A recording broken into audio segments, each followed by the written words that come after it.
का सरपंच और उसकी पत्नी रहते थे।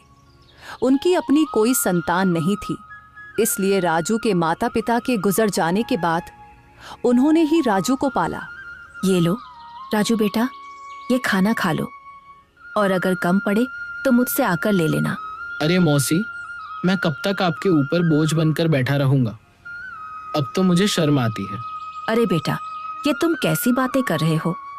अगर तुम हमारे अपने बच्चे नहीं हो तो इसका मतलब थोड़े ना है कि तुम हम पर कोई बोझ हो। आगे से ऐसी बात मत करना, चुपचाप ये खाना खाओ।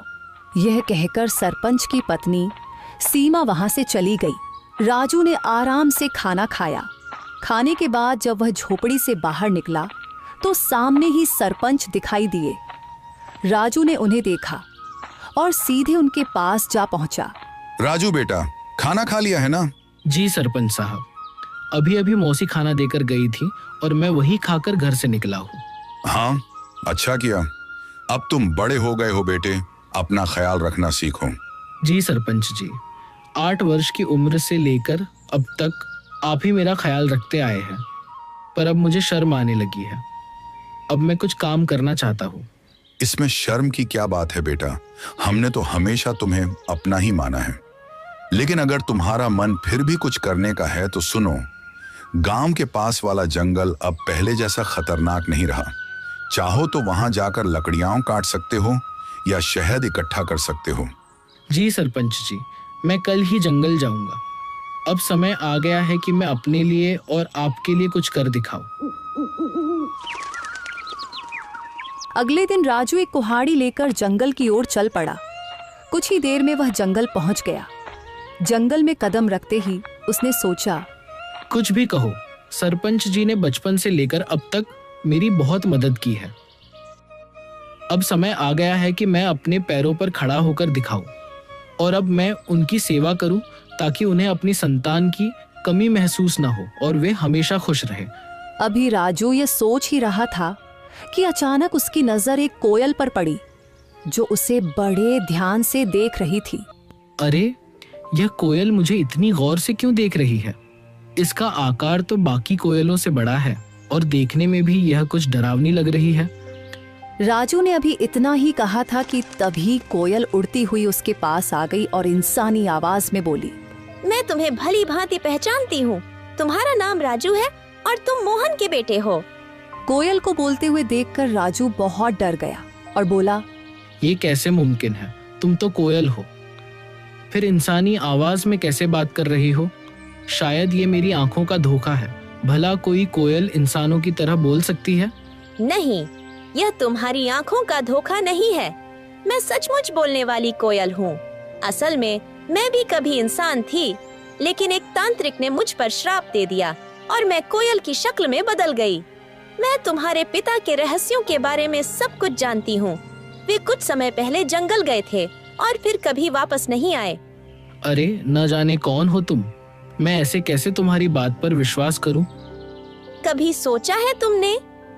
तुम पिछले कई वर्षों से बिना पिता के रह रहे हो, लेकिन गांव में कोई भी तुम्हारे पिता के बारे में बात नहीं करता। तुम्हारी कोई मदद नहीं करता सिवाय तुम्हारे गांव के सरपंच के। लेकिन मैं तुम्हारे पिता के बारे में सब कुछ बता सकती हूँ।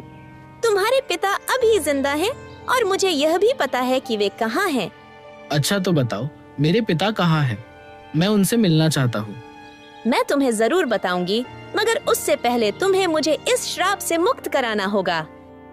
राजू को न जाने क्यों उस कोयल से डर महसूस होने लगा। अरे, मुझे तो लगता है कि यह कोई राक्षस है जो मुझे अपने जाल में फंसा रहा है। इससे पहले कि यह मुझे नुकसान पहुंचाए, मुझे यहाँ से भागना होगा। यह सोचते ही राजू तेजी से गांव की ओर दौड़ पड़ा और कुछ ही पलों में अपने घर पहुंच गया। घर पहुंचकर राजू हांफते हुए बोला, अरे बाप रे, ये जंगल तो बहुत खतरनाक है। यहाँ तो जानवर भी इंसानों की तरह बातें करते हैं। मुझे तो लगता है कि वह जरूर कोई राक्षस था।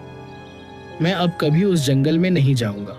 अभी राजू ये सोच ही रहा था कि उसी समय सरपंच की पत्नी उसके लिए खाना लेकर आ गई और राजू को घबराया हुआ देखकर वह बोली, अरे राजू बेटा, ये घबराए हुए क्यों हो? और तुम्हें पसीना भी आ रहा है। सब खैरियत तो है ना? कुछ नहीं मौसी, बस थोड़ा सा सिर दर्द हो रहा था। अरे बेटा, अगर तबीयत ठीक नहीं है तो काम मत करो। लो, पहले ये खाना खा लो और थोड़ा आराम कर लो। राजू ने मौसी से सर दर्द का बहाना बनाकर सच्चाई छिपा ली। मौसी ने ज्यादा सवाल नहीं किए, बस खाना उसके हाथ में दिया और धीरे से कमरे से बाहर चली गई। राजू ने खाना खाया और सो गया। अगली सुबह जब राजू नींद से जागा तो उसके मन का डर समाप्त हो चुका था। वह अपने आप से बोला, अरे शायद मैं कल उस कोयल को बातें करते देखकर कुछ ज्यादा ही डर गया था, लेकिन अगर सोचूं तो उसकी बातों में सच्चाई नजर आती है। वह कोयल मेरे पिताजी के बारे में जरूर कुछ जानती है, और यह भी सच है कि गांव में कोई मेरे पिताजी के बारे में बात नहीं करता। जब भी मैंने सरपंच जी से अपने पिताजी के बारे में पूछा, उन्होंने हमेशा बात टाल दी।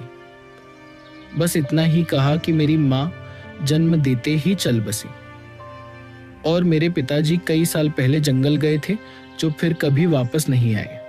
मुझे उस जंगल में जाना चाहिए और उस कोयल को ढूंढकर अपने पिताजी के बारे में पूछना चाहिए।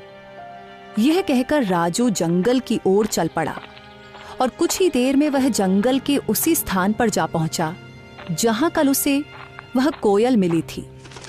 वह कोयल वहां पहले से ही मौजूद थी और राजू को देखकर उड़ती हुई सीधा उसके पास आ गई।